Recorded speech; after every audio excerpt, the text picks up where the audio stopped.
All right, what's up, guys? Jackson Abe here today, and today I just kind of wanted to share something that I've learned since reflecting on my last meet prep. If you guys follow me on Instagram, you know that I competed a few weekends ago in the Ed Cone Classic here in Omaha, Nebraska.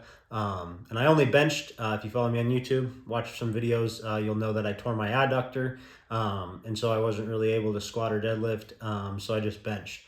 But looking back on my prep, I definitely learned a valuable lesson that I'm going to, now transfer to other lifts as well.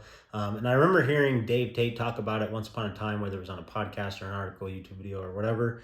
And he called the movement, he called it testers. And so you want to find the movements that, if you're at a certain range, per se, let's talk about bench, since that's what I'm primarily going to focus on in this. And so if you know that your close grip bench per se is going up, you know that your regular competition bench is going to go up as well. So then your close grip bench would be a tester that you use to see and track your progress for your main lift as well. For me, I learned that the floor press has a direct carryover to my competition bench. I'd probably say 6 weeks out or so, I took a floor press, max effort, and I hit 295.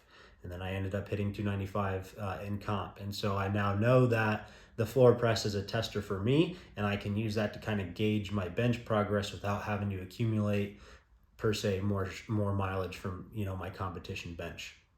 Now, a lot of people kind of refer to RDLs as kind of like a tester, because most people know that when your Romanian deadlifts go up, typically your competition deadlift's going to increase as well. And so people push the RDLs to save a little bit of movement on the deadlift, especially just decreasing the mileage and allowing those gains to carry over to your main lift as well. And so this is essentially just covering that. Like, I just kind of wanted to bring this to light. I don't think a lot of people talk about this stuff, but this is the beauty of conjugate, and this is really just any good program is going to be built up this way. Your supplemental movement, your secondary movement, is going to be there to increase your main movement, i.e. your competition lifts. And then your accessories are going to be used to build up your secondary movement, in which in turn will build up your main movement.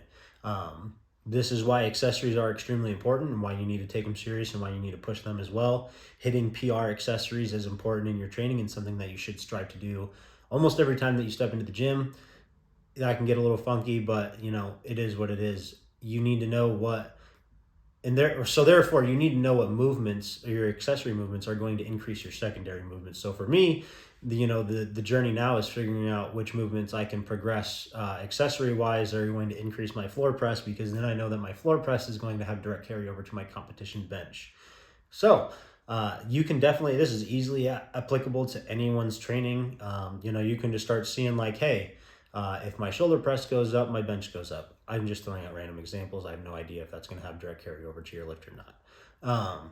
But you can learn what your testers are, and this is why writing things down and tracking your training, and honestly reflecting on your training as well, is important. Because me as a lifter, like, I didn't really make that connection until just now, or after my competition, when I look back on it and I went, okay, I hit a 295 floor press PR, and then I went and PR'd my bench at 295, because I've never hit that in competition or anything like other than the floor press. And so I now know that my floor press is going to give me an idea of where my bench is sitting at, without having to actually like competition bench and warm up and stuff like that, whatever.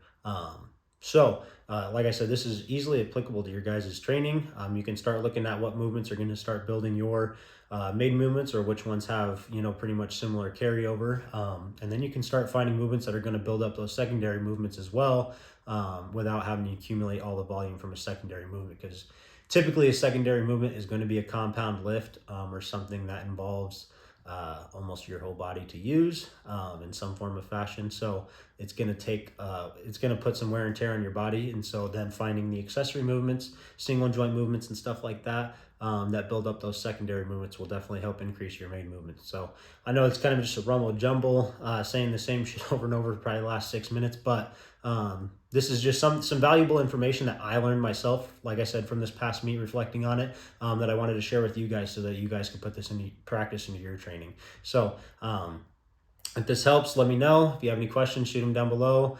Subscribe to the page, like and share. Everything's appreciated, and I appreciate you guys taking the time to watch these videos. So thank you guys for that. Get out there today, push some weight, push yourselves, and be great.